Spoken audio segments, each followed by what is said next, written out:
Oh, I didn't see you there. Who is the most iconic metal band? You may think of Korn or even Metallica, but we all know that the true answer is Evanescence.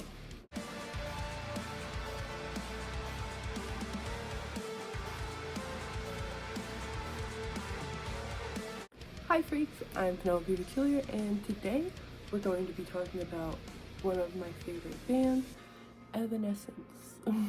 If you cannot already tell by everything going on.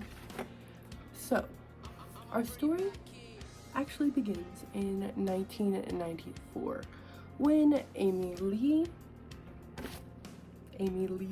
met Ben Moody at a youth camp in Little Rock, Arkansas. They met while Amy was playing some old classical piano things, and Ben convinced her to start a band with him. Keep in mind, Amy Lee was only 13 years of age at this time, so crazy shit. So then in 1995, they started the band, and after going through a bunch of other name options like Childish Intentions and Stricken, they landed on the name Evanescence, which means disappearance or fading away. They actually started as a Christian rock band, and the members included Amy Lee, of course, Ben Moody, and some of his friends, named John LeCrompte, Rocky Gray, and Will Boyd. The beginning stages of the band was a lot of songwriting and home demo making. Lee and Moody would often co-write songs together, although Amy Lee has always had an intense talent for songwriting. Now we move to 98, and throughout the beginning of the band, they focused on finding their sound and writing lots of material, but in 1998, they released their first ever EP, which was self-titled Evanescence, and then in the following year, 1999, they released another EP titled Sound Asleep. As their demos and few released songs started to gain some traction on local radio stations, they got gigs at local cafes and clubs. David Hodges then joined the band in 1999 to help with songwriting. Then we gracefully moved to the year 2000, where on November 4th, Evanescence released a demo album called Origin. It was released under Big Wig Enterprises and was their first true release, even though there still wasn't a lot of CDs made. Then in 2001, the band was signed to Wind Up Records, prompting them to move to LA, where they were given rehearsal space and gym memberships. They got a record deal and would begin working on their first ever studio album. In 2002, David Hodges was actually fired from the band and never worked on any material ever again. And in 2003, right before their album was set to release, a Mystery EP was released as a sort of demo to Fallen. And on March 4th, 2003, that album came. Titled Fallen, this album features their still to this day most streamed song, Bring Me to Life,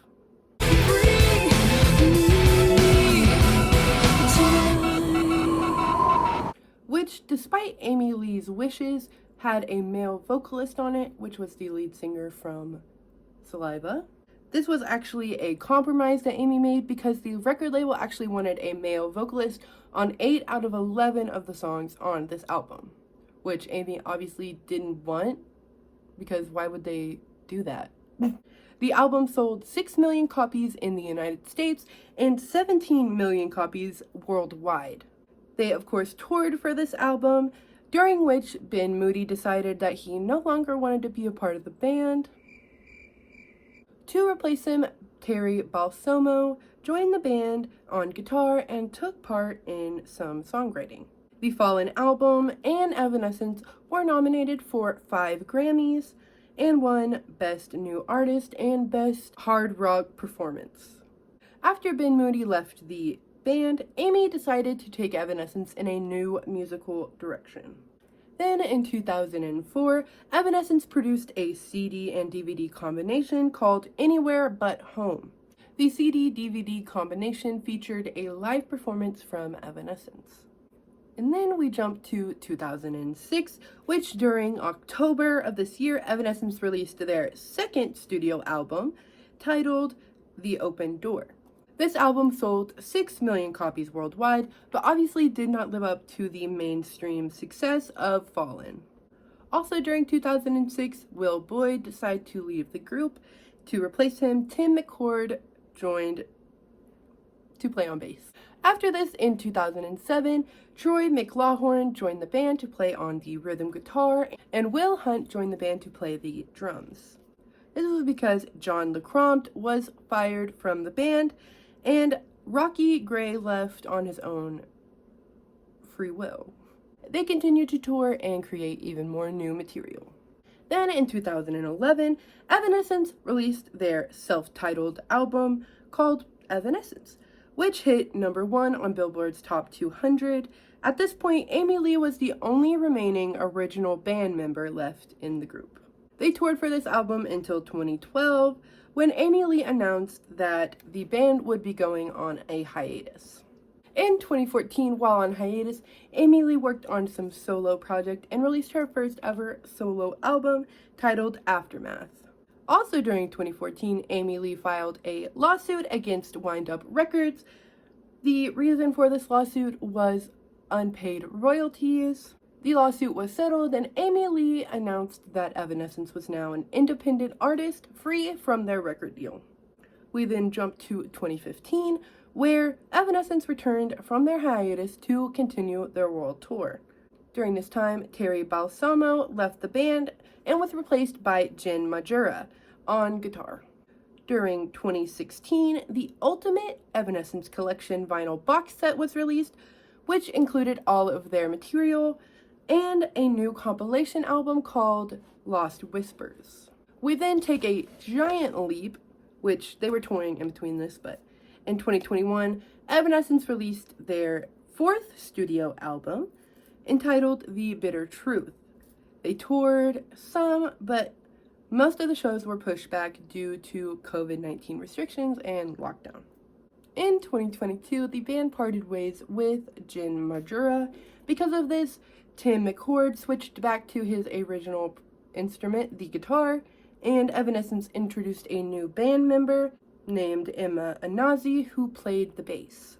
Evanescence released a new song called Afterlife in 2024, which was to be used in the Netflix original series Devil May Cry. Rumblings of a follow-up album to The Bitter Truth have been around, but as of today, we have no clue as to when this album is supposed to be released. And presently, Evanescence continues to tour, playing lots of their old and new material. In conclusion, Evanescence has been a massive figure in the music industry since the early 2000s. Their discography is vast and filled with insane amount of bangers. Though the band members have changed throughout the years, Amy Lee has always remained. An introverted, music-loving teenager turned world-renowned rock icon. Evanescence was a trailblazing band during the 2000s. Every single person on Earth knows or has at least heard of Bring Me to Life, probably to Amy Lee's detriment. It is upsetting to see a record label take advantage of their bands time and time again. Despite this, Evanescence has gone on to create multitudes of incredible material and amass millions of fans. I am one of millions of fans of Evanescence who have felt something through their music. Many have relied on this band's music to get them through tough times, and my general conclusion, learning about the creation and evolution of Evanescence was very fun and incredibly insightful. I learned a lot about one of my favorite bands, and through that, I learned a lot about one of my favorite people, Amy Lee, who I would actually love to make a dedicated video about. Anyways, I hope you enjoyed this video, and if you did, don't be afraid to give it a nice thumbs up, or maybe join our group of peculiar people here on my channel.